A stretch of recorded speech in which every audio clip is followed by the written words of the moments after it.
அனைவருக்கும் வணக்கம். நான் திருப்பூரிலிருந்து பிரசன்ன ஜோதிடர் ஈஸ்வரி ராஜுங்க. நம்ம இந்த பதிவில் பார்க்க போகிறது ஜாமக்கல் பிரசன்ன பலன். அதாவது கிளைண்ட் கேட்டிருக்காங்க, ஒரு பெண் பார்த்துருக்கோம், அது வந்து திருமணத்தில் முடியுமா, திருமணம் நல்லபடியாக நடக்குமா அப்படின்னு அவங்க கேள்வி கேட்டிருந்ததுக்கு நம்ம பிரசனம் போகிறோம். அந்த பிரசனத்தில் உதய மாடம் 7ஆம் இடமாக வருது.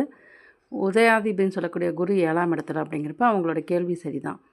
சரி, இது நடக்குமா அப்படின்னு சொல்லி பார்த்தீங்கன்னா, இங்கே உதயத்துக்கு 2, 3 கூடிய சனி பகவான் உதயத்தை நோக்கி வர்றாரு. அப்படிங்கிறப்போ தாமதமாகும் அப்படிங்கிறதும் உண்டு. அதே போல் இங்கே கவிப்பு வந்து 12ஆம் இடத்துல வந்து கவிப்பு கவிக்கிறது பாம்பை. அதே போல் 6 கூடிய சுக்கிரன் வந்து 4ஆம் இடத்துல உச்சம். இங்கே 7ஆம் இதுன்னு சொல்லக்கூடிய புதன் வந்து நீச்சத்தை நோக்கி போகிறாரு. அதே போல் மங்களகரகன்னு சொல்லக்கூடிய செவ்வாய் வந்து நீச்சம். அப்படிங்கிறப்ப இதெல்லாம் வச்சு பார்க்குறப்ப கண்டிப்பாக அந்த பொண்ணுக்கு உடல் ரீதியாக பிரச்சனைகள் உண்டு. நீங்கள் பார்த்த பொண்ணு அங்கே திருமணம் வரையும் அங்கே நடக்காது அப்படின்னு நம்ம சொல்லப்பட்டது. அதே போல் அவங்க முதல் நாள் தான் கேட்டாங்க, மறுநாள் அவங்களுக்கே அந்த நியூஸ் வந்து அந்த பொண்ணுக்கு உடல் ரீதியாக கொஞ்சம் பிரச்சனைகள் இருக்குது, அதனால் அந்த பொண்ணை அவாய்ட் பண்ணிட்டாங்க அப்படின்னு சொன்னாங்க.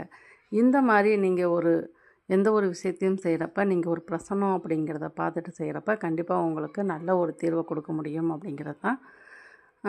உங்களுக்கு பிரசனம் தேவைப்படுறவங்க நீங்கள் என்னோடய நம்பரை கான்டாக்ட் பண்ணலாம். என்னோடய நம்பர் வந்து 9994031853 ஸ்ரீ ரதாம்பிகை தாயார் ஜோதிடாயகம், திருப்பூர். நன்றி.